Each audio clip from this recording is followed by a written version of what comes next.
Good morning and welcome to your Daily Game Face. I'm Dr. Kim Lannon. I'm here with the illustrious, elusive, evasive... Really? Yeah. Lou Blasi. I don't know. Those were all the words that came to mind. Only to about 99% of the population. Exactly. Yeah. So I have a bone to pick with you already out of the gate this morning. Really? Yep. That I didn't hear about before the show? Nope. There's more? Nope. It's going to be about that because the listeners need to hear that you did not call me to tell me about your 3-hour tour of watching a snowy owl over the weekend. I didn't have a 3-hour tour watching Well, you a went to snowy owl. lunch. You saw it. I thought it would just aggravate you. Because you've been on the hunt for the snowy owl, and sometimes I drive out on a turnpike. They're just sitting there. Sometimes on the top of the pink house, sometimes in the marsh. That pink house is so god-awful ugly, and they need to tear it down. I agree. And it's heresy. I will be thrown off the island for this. But if I see one more picture of the pink house, I'm just done. That pink house is like... Do you know the story behind it? That pink house scares me. So you guys are listening. There's a pink house out near where Lou lives. Yep. And it's right near where you have to go to look for the snowy owl that I never see, but he does. And it's such a creepy house. Do you know the story behind it? No, I don't. It's a spite house. What? It's a spite house. Really? Yes. There was a divorce agreement that said that the husband had to build for the wife, the ex-wife, a house that was exactly like theirs, but it didn't specify where. So he built this house out in the marsh. The reason it's uninhabited is there was no electricity at the time. There was no sewage. There was no running water. It's smack in the middle of the marsh. It's just smack in the middle of the marsh. I get a creepy feeling every time I'm near it. I'm like, ugh. So that would explain because there's a lot of bad mojo with it. Yeah, it's a spite house. It's a spite house. I love that. Yeah, just the advice Now to I'm read never your gonna look at divorce that agreement carefully. Quite the same way. Yeah. Well. Yeah, no, everybody loves it. There's a Save the Pink House thing. Everyone thinks it's the greatest thing in the world, and it's like, I could do without it. Save the snowy owl. So anyway, I walk in this morning and Lou says, "Did you see a snowy owl?" No, I didn't, but he did. So he was on the jam of the road that everyone was watching the snowy owl. And my friend, who's a photographer, actually saw that snowy owl. I just showed Lou a picture of that snowy owl that he watched for 3 hours that day. And I didn't watch it for 3 hours. No, my friend did. Oh, okay. My friend did. But you said you did see it and then went to lunch for a couple hours and then came back and it was still sitting there. Was that the same owl you showed me a picture? I would imagine it was the same owl the other day. Because this owl was just sitting there. He wasn't flying. Well, you said you were... Oh, forget it. Yeah, okay. You were only seeing him for 2 seconds because you went to lunch and came back. I mean, he probably flew and sat back Well, he down. was... I mean, seriously. He was in the same place? Don't you love our banter? Yeah. I think people You think that owl got up and left and then came back and said, I'm going to go sit right in the same place I was 2 hours ago? Yes, because that's what my eagles do down at Mystic. They just go Same and sit spot? in the tree, and then they fly away, and they come back to the same tree. Okay. Just saying. Maybe they're creatures of habit. So anyway, I missed enough of the snowy owl. I did miss all birds this weekend because I was away at a different area. That's right. I didn't see moose where I was, which I was looking for. Of course, I didn't see them, but everybody else did. I've never seen a moose.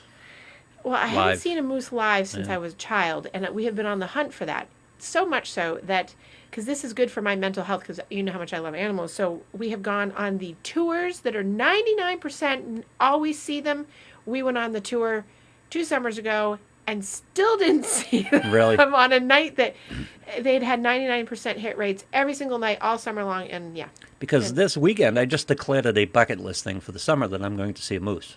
And I was thinking doing one of the tours, because I know tours exist up there. Don't take me, because as soon as I go, you won't see anything. Yeah. You'll see, a duck. What does it say about me psychologically that I have a thing for animals with antlers? Like elk, elk, my deer, mind just went into so many different places. Yeah, Freud popped in, and I was like, ooh, we're going to go right down the Freud route. I don't know how Freudian it is. Well, antlers would be Freudian. I guess. So, I don't know. Maybe they're just beautiful and majestic. Yeah. And they're amazing. There's a couple sites after we are done today. I will give you my moose sites that I can show you, and they post up pictures every day. You can join yet another group of pictures that you can see on a daily. I've saved a couple videos of albino mooses. Mooses? Can you imagine? Meese? Can you imagine being in the woods of Maine somewhere and walking, crossing the path of an albino moose? Now, I have a question. Yes. Is it really an albino moose, or is it a moose that has the tick disease that turned white because it's sucking the blood out of it? I didn't take its resume. It was a video. I don't know. So I'm just Yeah. wondering.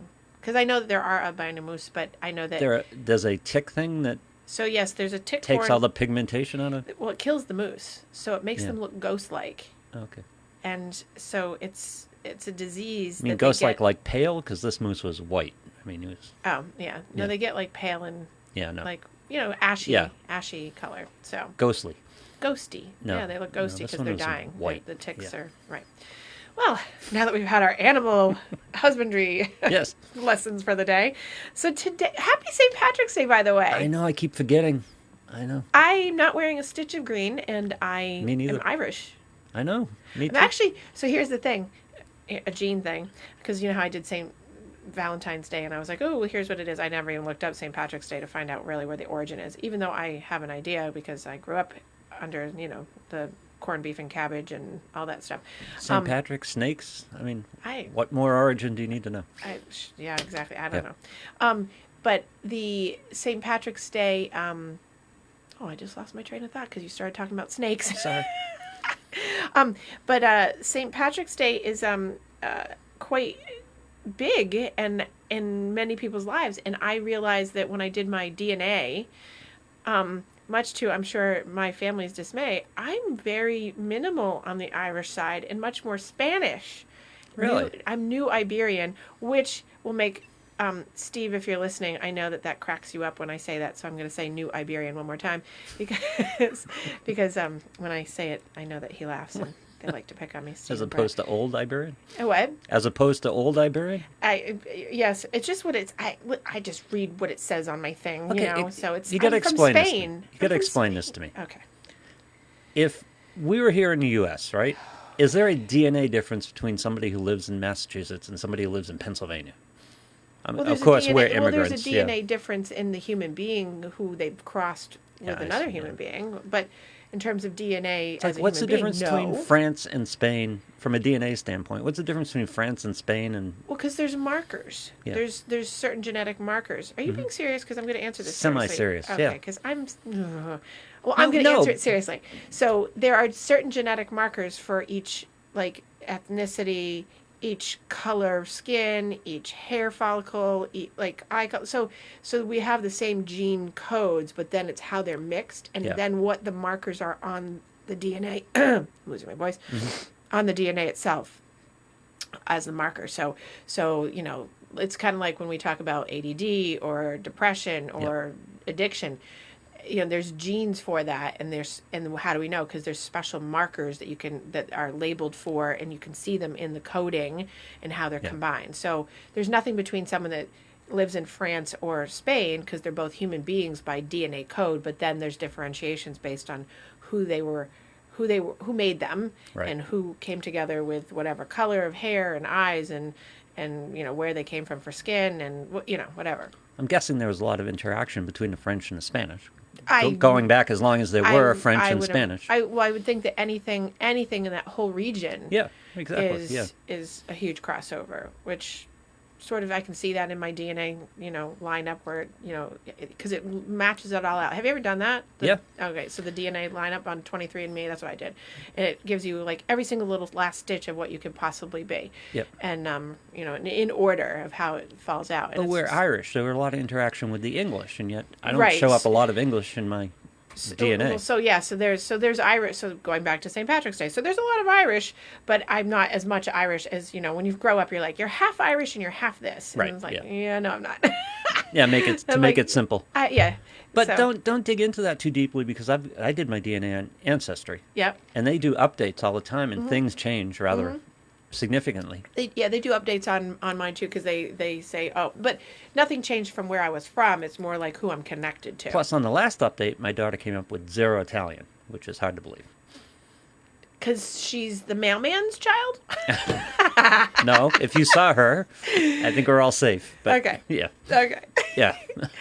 Well, hey, they used to joke that I was the mailman's child because I Yeah. had curly hair. I looked like this guy. The mailman. His name was Al Pulley, in Little Ludlow, Vermont, and that's where I was born and raised. Yeah. And he had red hair, curly, and I had curly hair, so the running joke in my family was that I was his child. But, Yep. I mean, How did Al feel about that's that? the damaging stuff that happens in the 70s to children that makes me who I am today.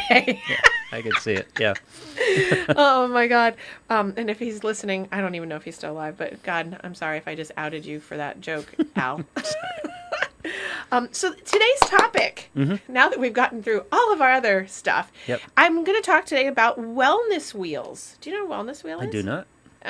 So one of the techniques I use in my daily with clients is, and not all clients, but some, because they really focus on, just having the full spectrum of their overall wellness, is I do a diagram of a circle, split it into 8 pieces like a pie, a wellness wheel. And I referenced this a week ago or the last 2 times, I think.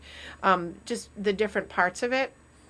So I usually put into 8 slices. You can do more, but I usually just make it into like a pizza pie kind of looking thing. Sure. And it has each significant piece of your life that you value in it. So I do an example where it has, it has social, spiritual, family, vocational, environmental. So it has 8 pieces that are important. Yep. So I do it out so that you can see it and what those things mean. And what you do is making sure that you have each of the pieces of the pie labeled with what goes into them, so that when something doesn't feel good or something doesn't feel like it's moving forward, you look at the wellness wheel to see which part is really I see. struggling. Yep. Or making like last week I talked about the bicycle wheel that was like floppy. Yep. It's because something in the wellness wheel isn't really functioning the best, right, or it needs to be worked on. So a lot of times we're very lopsided. We'll be very heavily loaded. Like last week we talked about work. and then when that's something's going on there and we're neglecting the other, it makes the lopsided wheel. So I thought, well, we should talk about the fact that the wellness wheel actually is a great way to manage your day-to-day life. And especially because people are talking about coming out of the pandemic and feeling like they have a very floppy wheel. Yeah. Because it's been heavily loaded for very specific things, and kind of coming back to a sense of what their healthy wheel will look like. Note that I stay away from the word normal, because it's going to be very different, because so many things have changed for people, and not going back to work in traditional sense, and going back to school, yes, but in different ways. So really talking about the aspects of that. So one of the biggest I like it because it's awareness. It's Yes. awareness based, and it makes you focus, because a lot of people don't focus. They just, stuff's wrong, and they don't do the work to try to pin it down a little bit. And this was driven yesterday. Actually, I had a couple clients in a row yesterday that were talking to me about anxiety, and one of the biggest things I hear is, why do I have anxiety? And when I say, well, what are you thinking about? That often gets poo-pooed and pushed to the side. Like, what do you mean? It doesn't matter what I'm thinking about. Yeah, right. Well, it does matter what you're thinking about, because what you're thinking about is being driven by something on that wellness wheel that's not working. Right. So it's we talk about threat generation and fear generation and all those things, but anxiety comes from some spoke of that wheel not working. And why it isn't working? Well, you have to really go through and say, well, because these pieces aren't working in it. So yesterday when I was talking to one of my clients about this, it was the anxiety was coming from something that, they hadn't identified. And when we went through the wheel and looked at really specific... And that's processing, right? Yes. Actually getting down to the point of coalescing it into words and thoughts is processing, and they hadn't done it. I'm just anxious, or I feel bad. Right. And so, Yeah. and this is a notorious problem for people in general. Like, people say, I'm anxious, I don't know why, it just comes on me. Right? Those Yeah. are and it's because they haven't done the process. And usually I have to do that over and over with people. You repeat to get anxious, so therefore you have to repeat to become unanxious. So I go over and over in this process of, you have to get down to, I call it the core center of this, Right. which is what's driving the belief that's creating the anticipation of the fear that's generated because of something that's not going right. It's usually anticipatory anxiety because of something fear-based, as we've talked about before, like in the future, or something that's dragging from the past, or like what might happen, what could happen, what should happen, what may happen, Right. what doesn't happen. So it's about looking at the anxiety that's from the real base process of, I'm anxious, why? Well, what's going on? So I always go to, what's going on now? Right. What was going on when you were anxious? And usually the answer I get is, well, nothing. Yeah. it's never nothing. So Yeah. I will 100% guarantee across the board, it's never nothing. It might not be something right in that moment, but it's something that's coming, Right. or it's something that's bad. But so what you do is you look at it and you say, okay, what is going on? Well, so in this particular case, it's, okay, this person had a panic attack and a full blown panic attack because they felt that their whole like control of what was going on in their life was being taken over by this other thing. But they had pragmatically and intellectually said, well, that has to happen because it's just how the life right now has to go, versus, well, that's making you feel out of control. And when you felt out of control because you don't feel like you have another choice to do something else, which you actually do, Right. so we had to, take all the layers off of it to get down to the core, which is this person didn't want to do that. This person didn't want to be doing the thing that they were doing, and it was giving them anxiety because it was going against their free will, and they felt like they really didn't have a choice. And when I ended it with them around when we got to the core, I said, you have a choice. Always have a choice. Yeah. Then the anxiety comes up of feeling so stuck in a corner because you don't really have a choice if you're stuck in the corner because you feel like you have to because you're obligated. So all these little pieces are things that are outside people's awareness because it's just that overarching physical feeling that comes up because they look at like the whole slice on the wellness wheel, right? So you take a job and they're looking at the whole thing and just being like, it's overwhelming and I'm anxious and so my whole body's anxious. And then you're like, well, it's actually not just that. It's the fact that you're focusing on that, but all the other pieces that are in your wheel are being neglected. Yeah. Because you don't realize that all those other things could give you relief for this. But people don't see that. They stay that narrow tunnel vision, and then the wellness wheel goes. Oh, that's where all the energy goes. It goes to the threat. It goes to the threat, and so the rest of the wheel drops off, and then that's, it just becomes unmanageable for many people, which is, it's kind of the difference between being like sort of light anxiety versus panic, or overwhelmed to the, the shortness of breath and the chest pains and the, oh my gosh, because it's the whole shift in focus goes right over to that. So I like to give visuals. So, I've obviously painted the picture of the wellness wheel, but when you think of anxiety and you think of like any kind of mental, emotional health issue that comes up that feels off in your wheel, it's like train tracks neurologically have been driven into your brain. So if you imagine your brain having train tracks, it does. It has train tracks that keep going, that keep getting followed neurologically. Your neurons keep firing over and over when you threat generate or when you feel worried or nervous. And if you're not training your brain to derail and make a new set of tracks or stop at the relay station and go, okay, I have choices to go different directions here. If you don't train your brain to do that, you're just rutting in those tracks deeper and deeper and deeper, which is why the time, if kids have anxiety and then they become 20, 30, 40, 50-year-olds with anxiety, right, and all they've done to manage that is take anti-anxiety medication, or it's what it's done is it's solidified the those neural pathways, those train tracks even more, because now the brain associates the feeling and the thought together. The thought has become the feeling, and then that's created the physical feeling, and then it's been medicated with the bandage of the anti-anxiety, but nothing's touching the process of getting underneath to look at, oh, my wellness wheel could be fixed in many different ways if I just went underneath and did this, and those train tracks would be rerouted. Yeah, you're medicating the symptoms as opposed to the cause. Right. Yeah. So medication, in psych, medication, it's not like taking an antibiotic and curing, the cause. Right. Yeah. It just doesn't work like that. No. It's a preventative only, essentially, and I use that loosely because not really preventing anything, because people will be still anxious or depressed or have those symptoms because they have breakthrough symptoms of those things, because medication in psych is just a nice, it's management. It's just a Band-Aid. It's a nice cover, and people hate it when I say that, but there's that's just the way it is. There's no cures in psych for that stuff. It just doesn't work like that. Right. So you still have to do the work, which is why there's such a $1 billion business in psych meds, because people still aren't willing always, much more now because the trend is much more now, but not willing to do the work. Instant gratification, right? To get the wellness wheel back up and running. They're not Right. actually doing any work on the wheel, they're medicating it.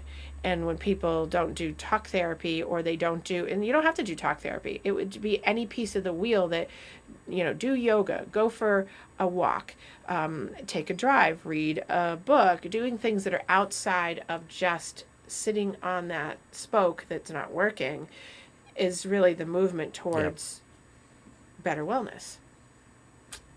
What do you think of that? No, I like it. I like it a lot. Again, visualizing it and focusing your attention on a specific cause is better than dealing with the general hover of whatever it is that is causing the anxiety. Right. Because if you never identify it, you never approach it. You never try to deal with it. Mm-hmm. The thing for me, and late in my life, and the lesson I wish I learned earlier, but I don't know if you can. I wonder if you can. I get very protective about my mental energy.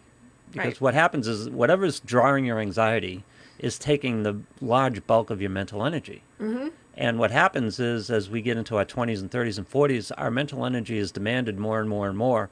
And we think there's an unlimited supply, but that's, and we think we have enough to give to our anxiety and yet give to our family and give to our job and give to our fun and ourselves. And we don't. So you have to get protective about it. Right. You have to be selective about where you put your mental energy. Well, it's like the way I explain it to clients is that it's like energy conservation. Yeah. Is like how do you split your energy to make it work for you? And everyone's different.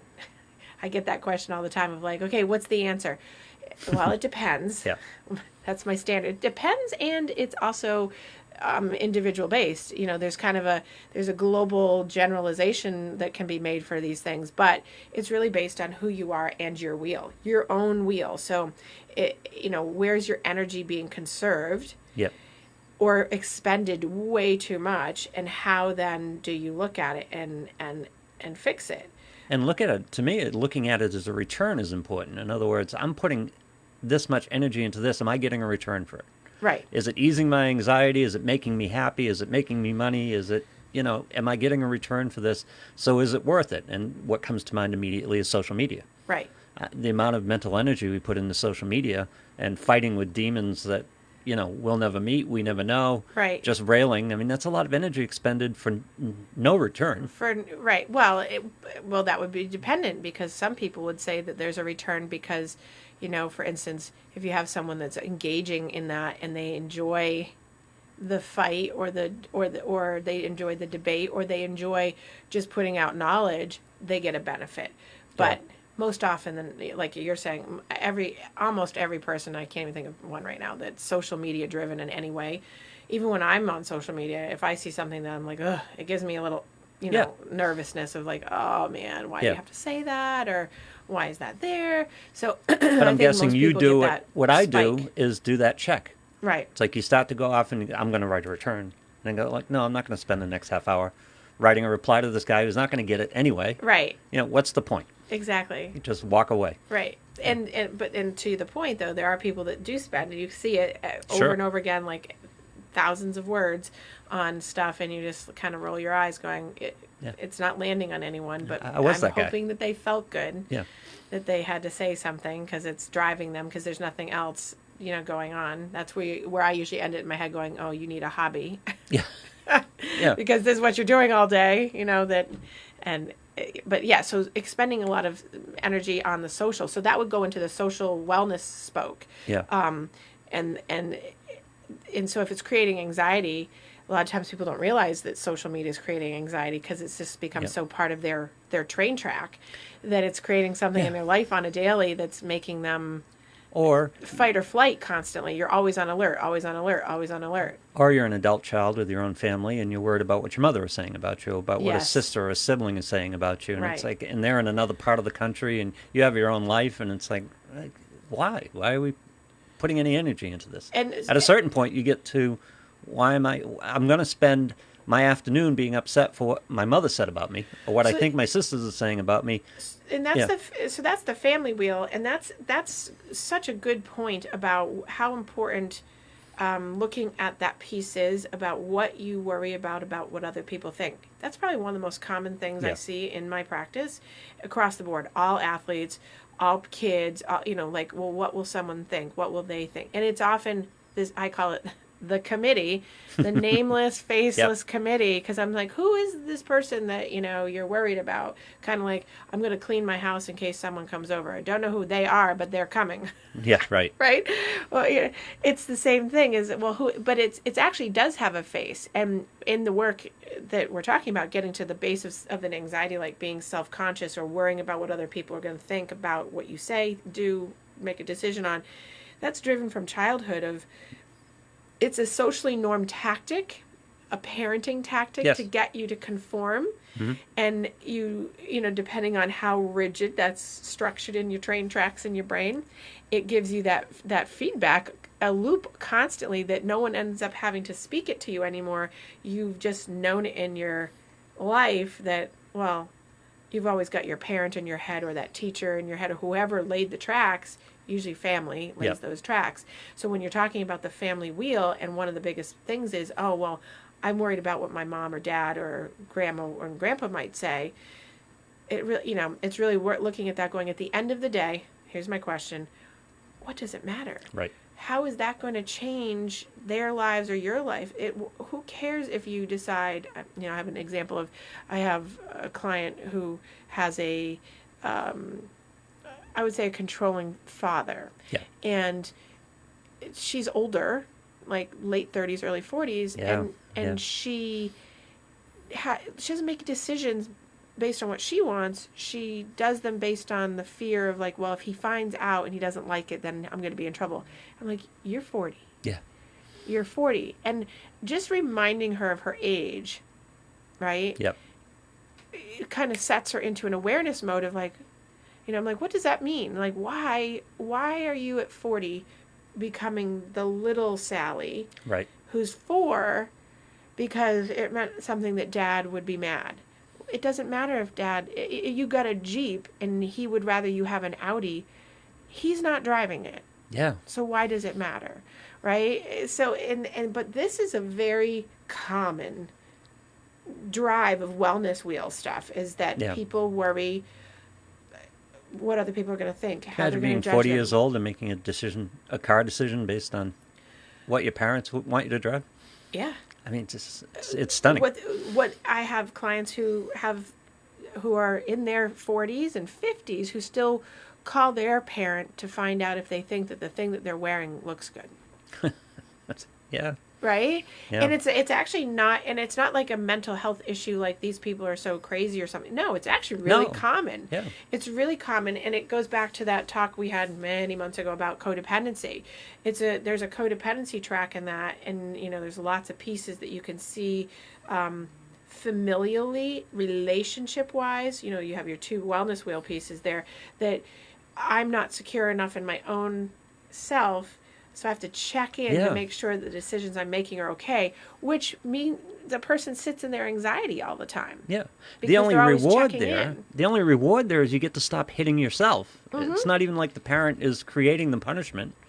If there's a conflict, you're creating the punishment with the anxiety of the conflict before it even happens. Right, and the reason why you do that is because we call that recapitulating the family of origin issues.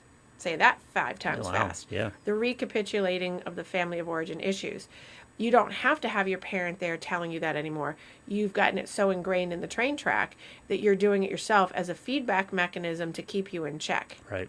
But what you haven't realized, because you haven't done the awareness work, is that it's actually keeping you in the anxiety that kept you to comply at the time when you were little to stay in check. Yeah.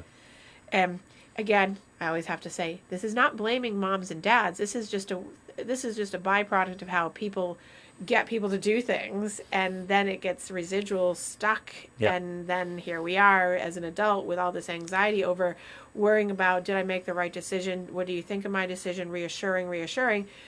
And at that point, it's self-imposed. It's like depression. It becomes depressing because many people have this issue that becomes depression, and people will say, "Oh, that's a leap." No, it's actually, being perfectionistic, which is really what we're talking about, is like being able to be perfect enough, to be worthy enough, to have the love that we deserve. Yep. Then turns into a self-imposed prison, which is very depressing. That's and the part people that get really stuck. That's the part that's stunning to me. It's all self-imposed. You get into that situation.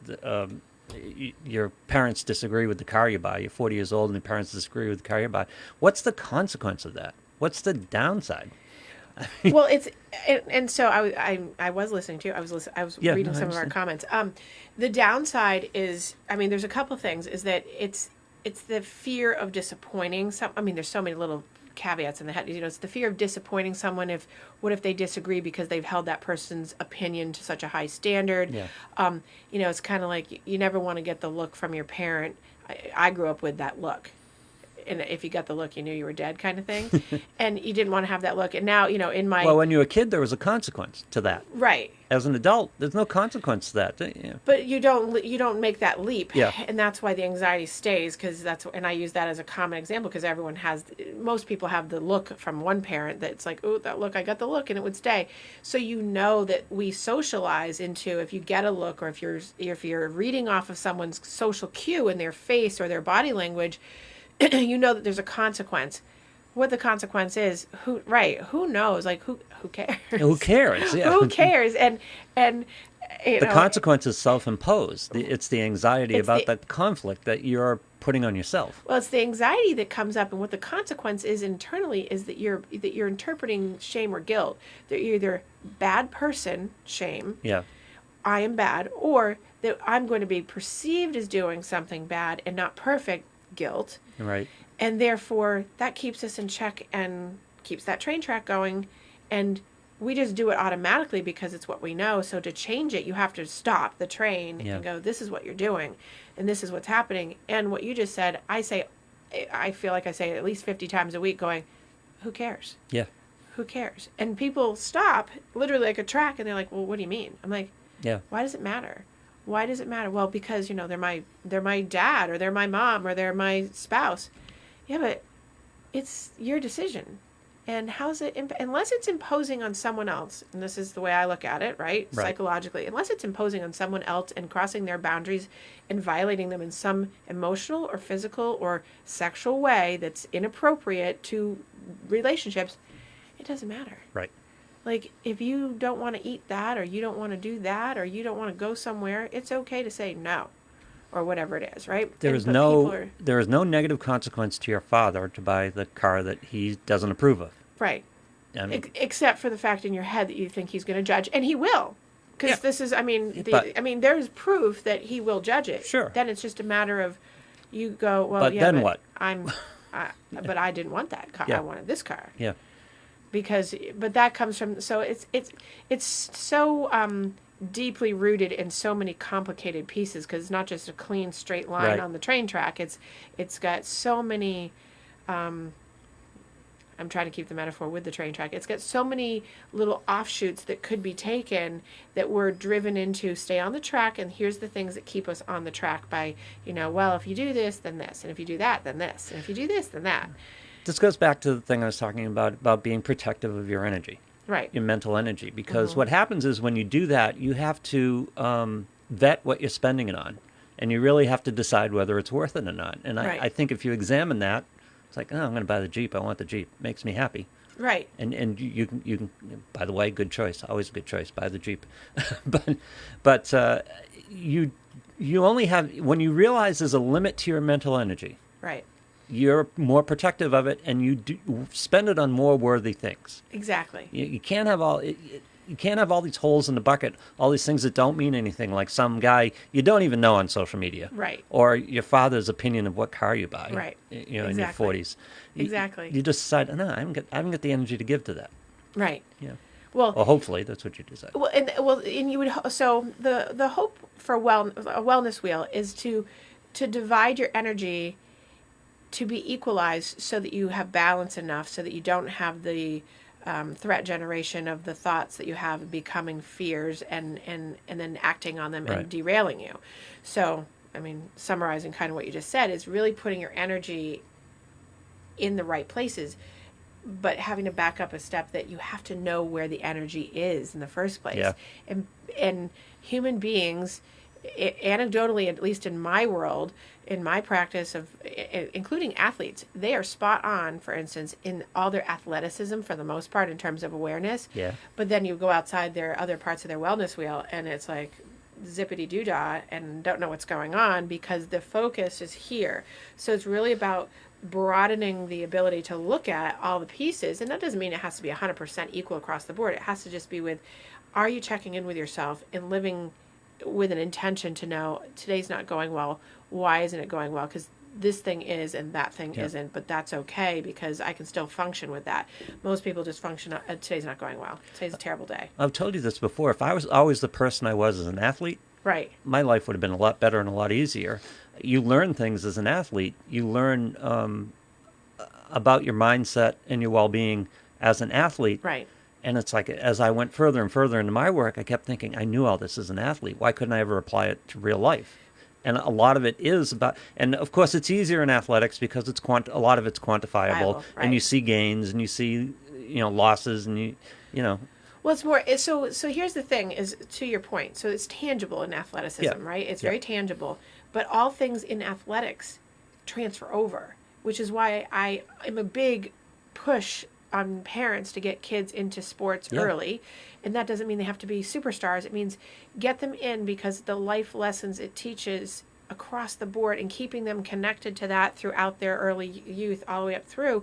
It's not about them being an Olympian. It's about them learning wellness wheel skills, leadership, self-confidence, socialization, spirituality, whatever that means to you, because it's like a faith and belief system in something. Yes. Vocation, structure, all these things that really matter so that when a person goes out in the world, it's all transferable. And so to you, Lou, if I had known you then, I would say when you're not doing this sport anymore, when baseball ends or whenever hockey ends, you're going to take all these skills and you're going to apply them to everyday life as you're doing now, all the time. Most importantly, I think, dealing with adversity. Yes. Yeah. I think that's probably the most important skill you learn in sports.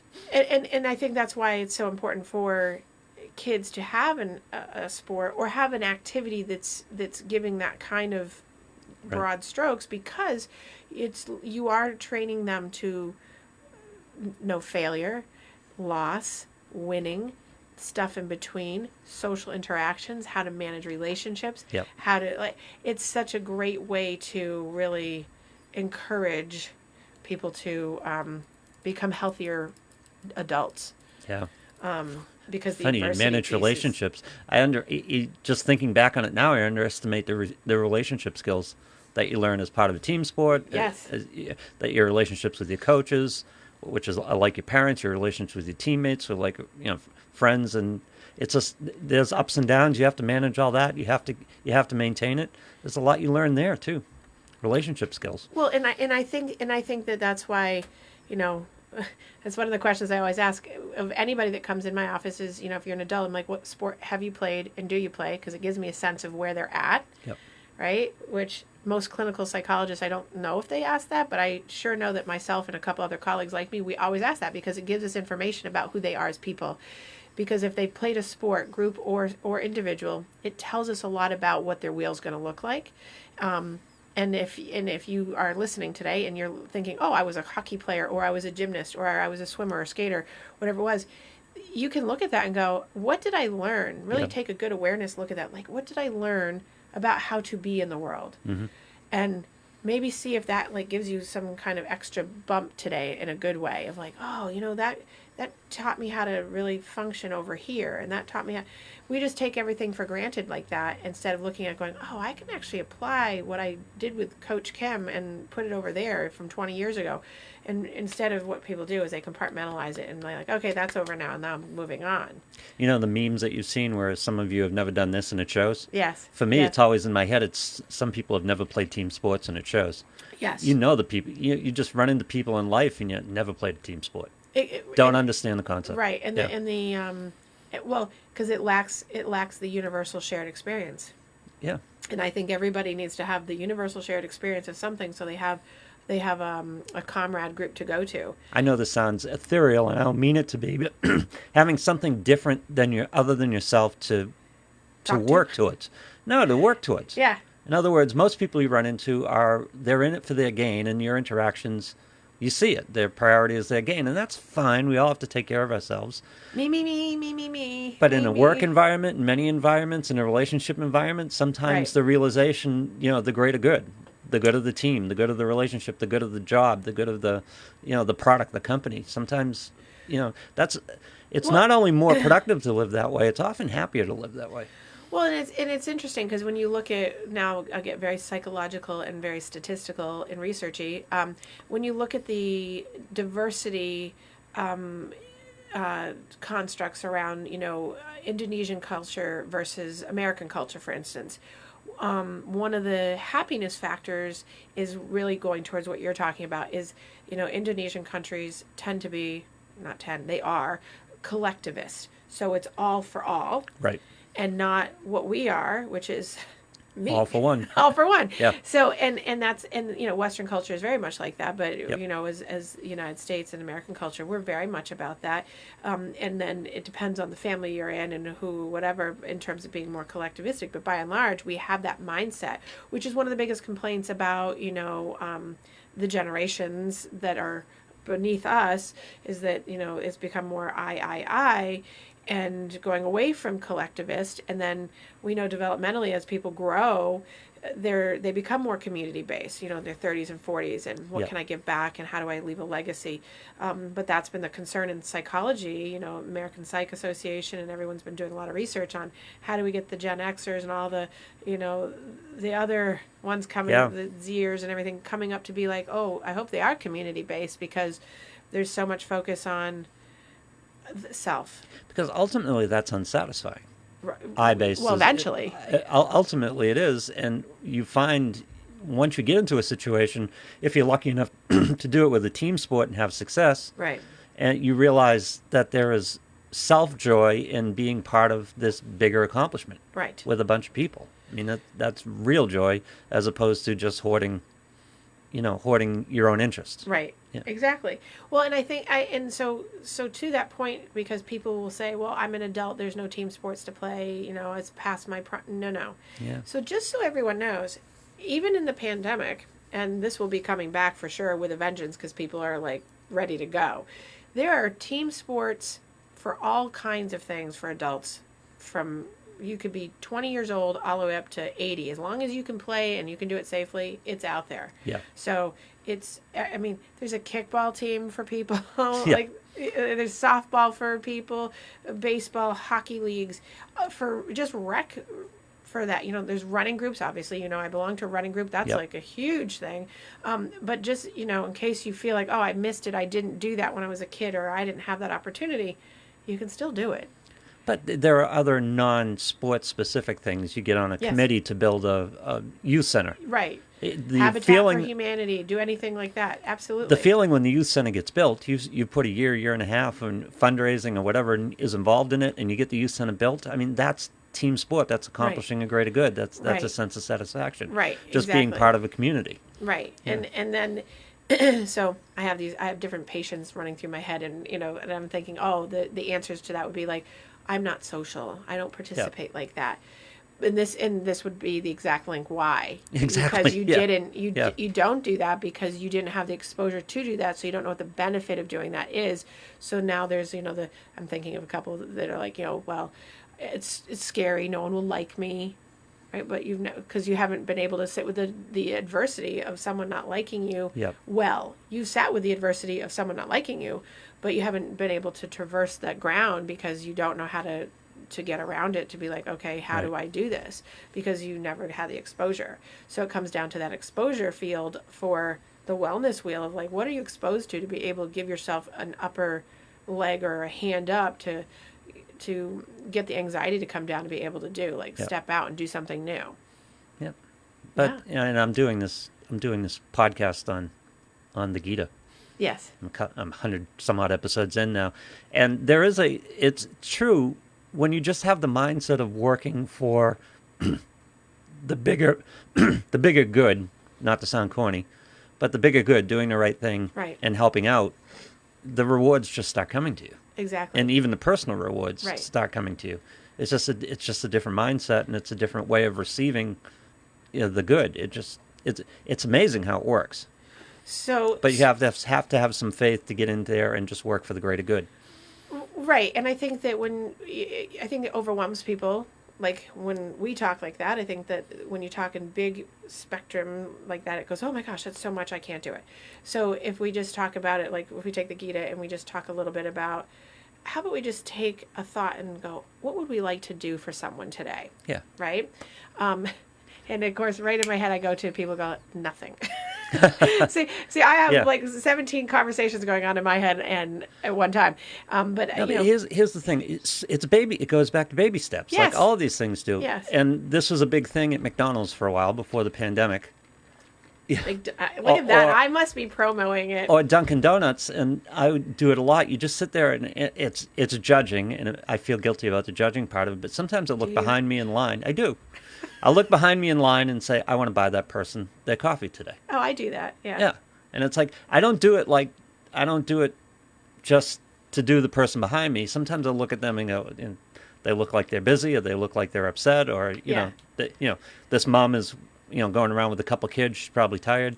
You just get to the point where you feel good about, okay, I'm just going to do this. It's a small thing. Right. It's just weird how it pays off. And it does. Oh, really quick story. It was at Christmas time. I do it all year, but I tend to do it a little bit more at Christmas time. And there was a guy in front of me in line at Dunkin' Donuts, and I wanted to get his coffees. It didn't matter to me how much. Like I knew he was going to have a few and a couple other things, so it was probably going to be like $15, $20. I didn't care. He refused. He was like, he would not let me. Like he was like, no, it's too much. No, you can't do that. He like, it was. No matter what I did to try to do it, so it just made me think of like how he was so guilty. Right. He felt guilty about taking that, and I'm like, but the thought landed. Oh, definitely. Yeah. And he was very appreciative of it, but it was just the thought that someone would go outside, and you could tell he had that moment of, why would you do that? Yeah. And because that's not part of his world and his thinking, right? Or not part of his environment. He didn't come outside of that little spot of his exposure range that someone. Why would someone do that? I'm not worthy. But that opened a window, though. Dialogue. That opened a window for him to sit there and go, why would someone do that? Right. Right. And you could see that churning in his head, like, why? Why are you doing that? Yeah. Like, and it was like, oh, it's okay. I just want to do that. He's like, no, it's too much. I have too many people. It's okay. And I'm like, no, I really want to do it. Yeah. And that as you were just saying, like looking at the person, you could see the self-worth of that slump of body language of like, oh, I'm not worthy of getting this. I'm not deserving. And how that part of his wheel clearly. Yeah. Listen, I'm not buying coffee for the Maserati behind me. I'm going to be doing that. But there are people you look at when you're sitting in line waiting at the drive-thru, and you go, I bet it would give them a little lift. A little smile. Right. Yeah. Yeah. And so, I mean, talk about a great piece of. I do it for first responders all the time. If there's a cop in front of me, and I know the cops don't pay if they're in a cruiser, but sometimes you get a state police sticker on there, or you know.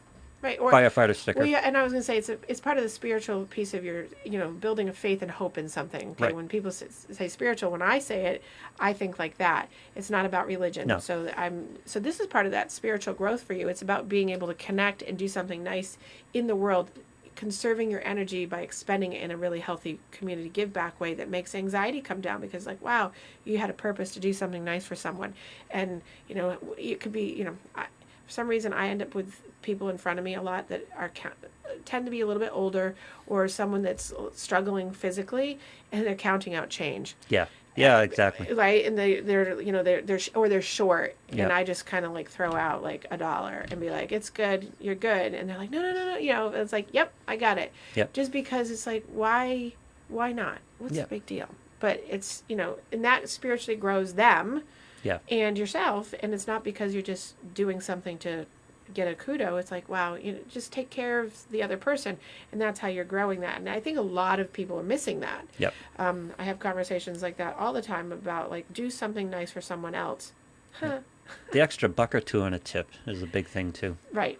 It's just, you're sitting there, what you can buy for an extra buck or two, because it really doesn't make a difference to you, probably doesn't make a difference to them, but they look at it and go, oh wow, thanks, and it's just like, the work I'm putting in is worthwhile. And, and to that point, right? Talk about building that spoke of the wheel. I have a friend that, and she's gotten me into a pattern of doing this now, that she leaves only cash tips because she's being mindful of the fact that the amount of money taken from all the other tips that are put on the card or whatever, that this is some, you leave a $25 cash tip versus they're going to end up getting $12.50 out of it when everything else that they've gotten that day has also been taxed. It's like, it's just, because that they account for it on some little part of the formula for it as cash, but it's much better because she's like, I'm considering what their loss is over other people that don't do that.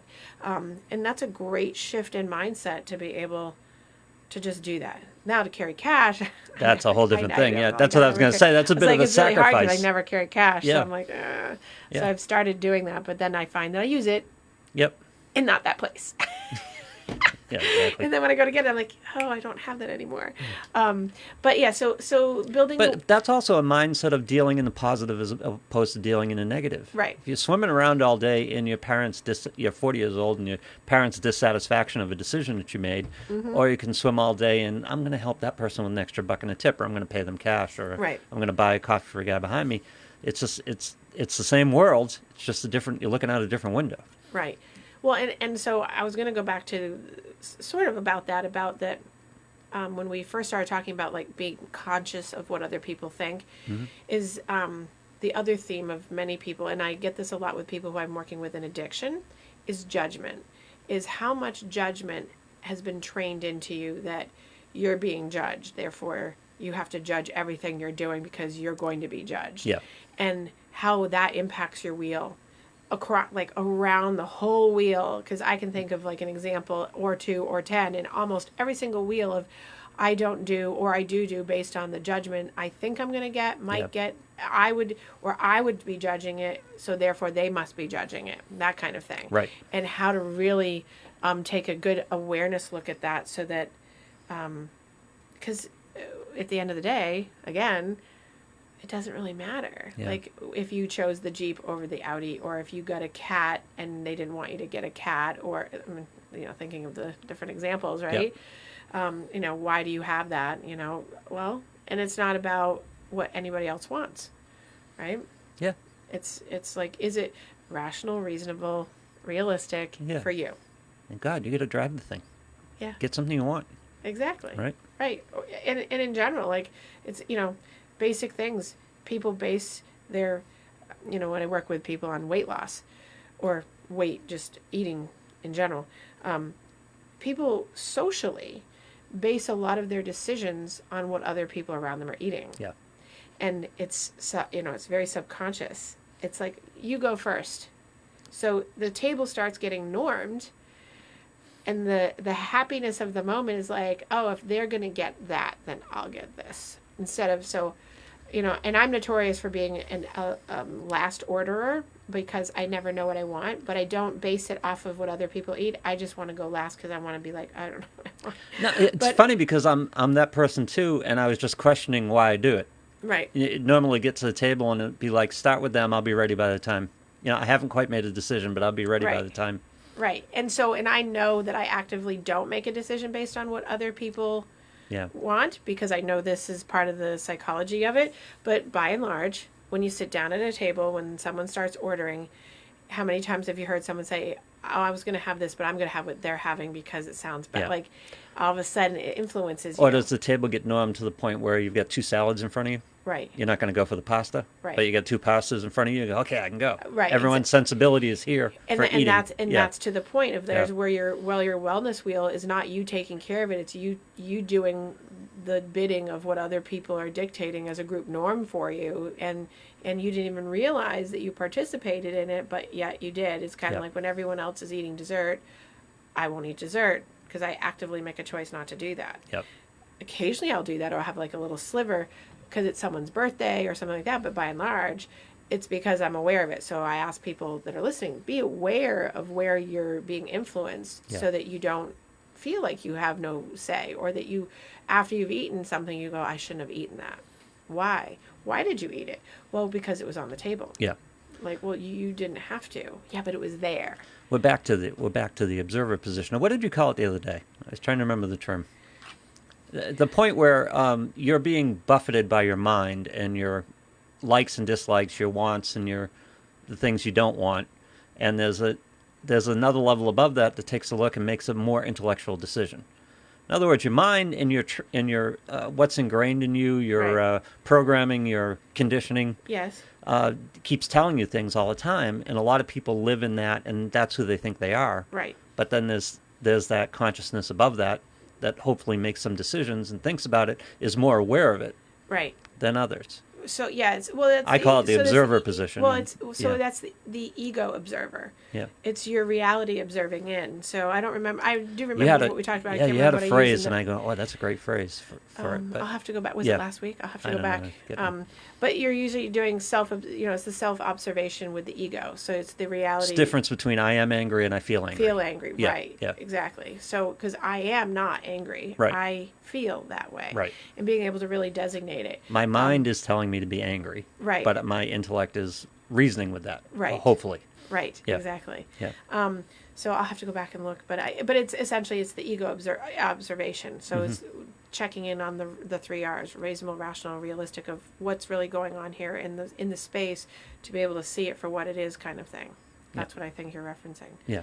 So that's how you build your wheel to make sure it's functioning properly. So I know that we're going to run short on time here eventually, so I'm just giving people like an update on when you want to do your wheel. Just start with the basics: social, emotional health, physical exercise, physicality, relationships, family, job, Financial. friends, financial, right? So all those things so you have all those pieces, and just really, put in each of those little spokes what things are the things that keep it working.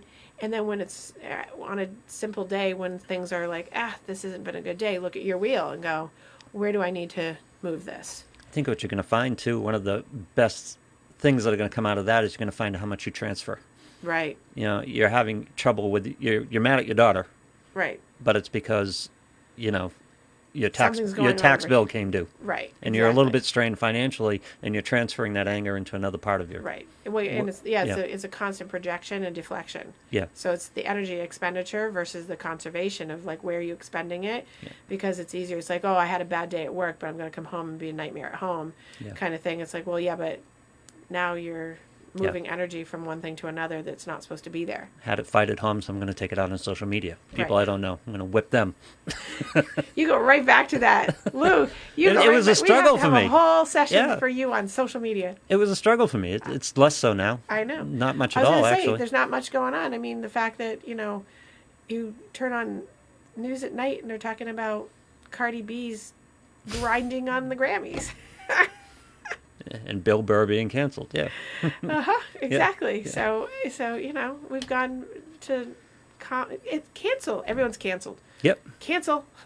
Don't cancel me, please. No. Thank you. That's in this business, that's an anxiety nowadays. Yeah. You do watch what you say.